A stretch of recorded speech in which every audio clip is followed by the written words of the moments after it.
Yo brother, j'espère que tu vas bien. Est-ce que comme moi, tu trouves qu'en ce moment, l'immobilier est vraiment trop cher? Je sais pas ce que t'en penses, mais quand je regarde Le Bon Coin, franchement, j'hallucine sur les prix de certains biens. C'est des trucs en plus qui sont là depuis un certain moment, des semaines, et visiblement, je pense que les propriétaires n'ont pas compris une chose essentielle qu'on va voir après ce jingle.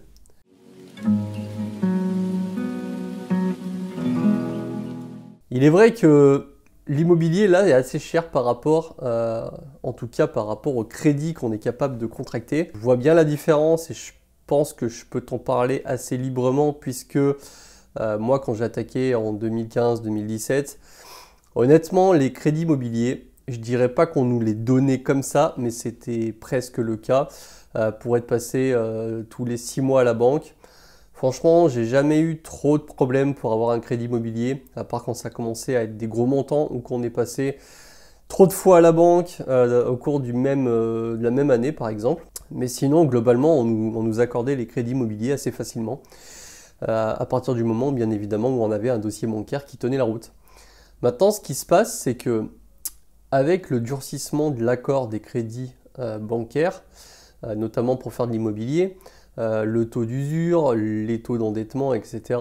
Le fait que le calcul différentiel soit plus pris en compte dans la réévaluation d'une situation d'une personne quand elle veut emprunter pour un bien ou tout simplement pour pouvoir enchaîner des biens immobiliers, eh bien les prix immobiliers pour le coup n'ont pas tenu de cette situation bancaire et j'ai l'impression qu'ils sont toujours un petit peu perchés. Disons que je trouve qu'il y a vraiment une décorrélation, et toi tu me diras en commentaire aussi si tu penses la même chose que moi, entre les prix de l'immobilier qui ont fait que monter depuis un certain nombre d'années, puisque les taux bancaires faisaient que descendre au point d'être arrivés à quasiment 1%, ce qui était du jamais vu. Avec du coup forcément des prix de l'immobilier qui montaient en conséquence d'eux. Par contre, maintenant que les taux commencent à remonter et surtout le taux d'usure et le fait qu'il n'y ait plus ce fameux calcul différentiel qui bloque assez rapidement les investisseurs débutants, eh bien on aurait eu tendance à croire que l'immobilier serait un petit peu redescendu. En tout cas sur ma zone, j'ai remarqué c'est pas du tout le cas. L'immobilier n'a pas du tout bougé.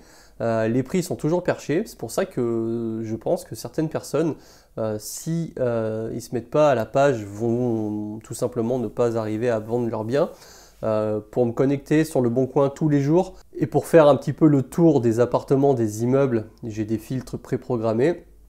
Et je vois des immeubles qui sont en vente depuis des semaines et des mois. Et en même temps, c'est à moitié étonnant, puisque bon, j'ai quand même un petit peu l'œil, et franchement, de toi à moi, il y a des biens, des immeubles, notamment que je regarde, qui sont clairement 2 fois trop chers. C'est-à-dire que même s'ils étaient 2 fois moins chers, je suis même pas certain que je les achèterais tellement que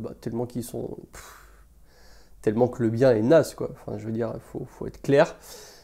Autant il y a des biens qui sont excellents, autant il y a des biens, je sais pas, le propriétaire, j'ai l'impression qu'il est pas sur la même planète que nous. Il met en vente un immeuble qui est délabré, il y a tout à refaire. Derrière, tu te retrouves avec une charge de travail conséquente, ne serait-ce que pour refaire l'isolation, mal placée, la façade pas à refaire, etc.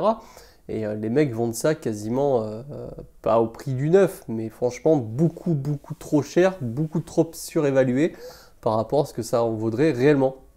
Après, ça explique aussi le fait que ces gars-là ne vendent pas leurs biens. Mais voilà, tu vois, c'est vraiment la réflexion que je me fais en ce moment. Là, ça fait quelques mois que je regarde, ça fait quelques mois que je trouve rien. En plus, j'ai l'impression qu'avec l'effet des réseaux sociaux, les petites vidéos que tu peux voir, etc., il y a de plus en plus de personnes qui veulent faire de l'investissement immobilier. Tu sais, tu as forcément des gens autour de toi qui disent « moi, je veux faire de l'investissement ». Et je ne critique pas du tout ça. Moi, le premier, justement, à proposer des vidéos pour que ces gens-là puissent s'y retrouver un petit peu, parce qu'on entend tellement de tout n'importe quoi que les gens au bout d'un moment ne savent plus. En tout cas, moi j'essaie de proposer un contenu sérieux. Je suis quelqu'un de manière générale qui est très porté sur certaines valeurs, notamment le respect. Je m'amuserai jamais à vous dire des conneries ou à vous mitonner sur des trucs que j'ai jamais fait. C'est pas du tout mon intention. Je sais qu'on acquiert un public en restant authentique. Donc moi, je serai moi-même. Des fois un peu fou, mais je resterai moi-même. Mais oui, donc les prix les prix, je trouve, sont vraiment trop hauts. Il va falloir que les gens se réajustent. Parce que tout simplement, en tout cas ici sur ma zone, faut pas s'étonner si les propriétaires ne vendront pas ou difficilement leurs biens. Il faudrait que ces gens-là aillent à la banque pour voir un petit peu ce qui se passe, parce qu'il y a vraiment deux univers hein, entre celui qui veut acheter et celui qui veut vendre. Forcément, celui qui veut vendre, on veut un prix maximum. Maintenant, j'ai l'impression que ceux qui n'ont pas vendu beaucoup de choses, ou alors qui sont simplement en train de vendre un bien qu'ils ont hérité, se disent, tiens, à l'époque, j'ai vu que tel bien s'est vendu tant, moi, je veux le vendre le même prix, sauf que en l'espace de 2 ans, il y a quand même eu pas mal de modifications. Hein.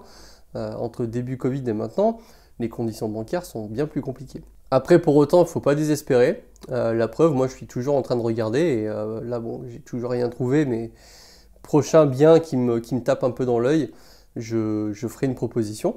Ça c'est clair et net. Seulement après j'irai à la banque, ça fait un petit moment que j'y suis pas retourné. J'ai un peu d'apport si nécessaire.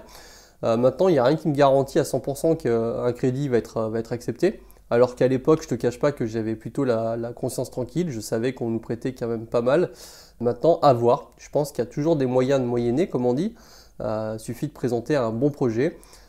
Et d'aller vers les bonnes personnes, et ça peut toujours passer. En tout cas, ce qui est sûr, c'est qu'il y a forcément des portes de sortie, sinon tout le monde serait bloqué et il n'y aurait plus du tout d'achat pour les investisseurs, les marchands de biens, etc.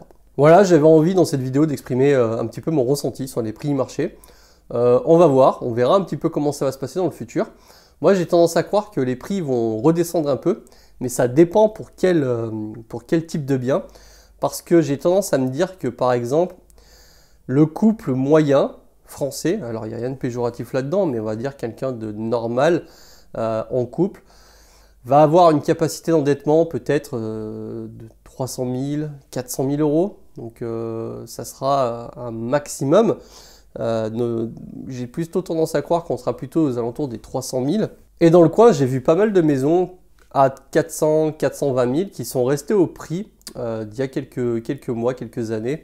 Puisqu'à cette époque-là, on pouvait emprunter sans problème jusqu'à 400 000 euros, à condition d'avoir un CDI, pas trop mal payé, pas avoir trop d'endettement, mais c'était faisable. Là, à l'heure d'aujourd'hui, avec les 35%, franchement, si vous êtes deux personnes qui gagnaient, je sais pas, 1800, 2000 euros par mois, l'emprunt maximum, ça sera 280, 320 000 euros.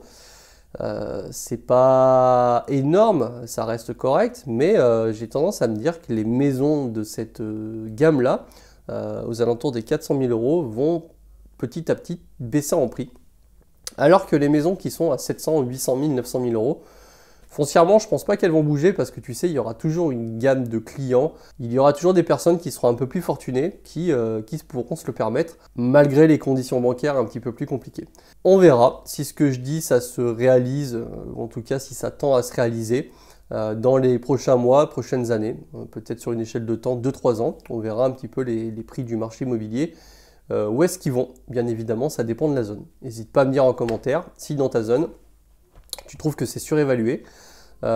Et dis-moi ce que tu en penses et comment toi tu ferais. C'est tout pour aujourd'hui. Moi, je te souhaite une bonne journée. Salut la team!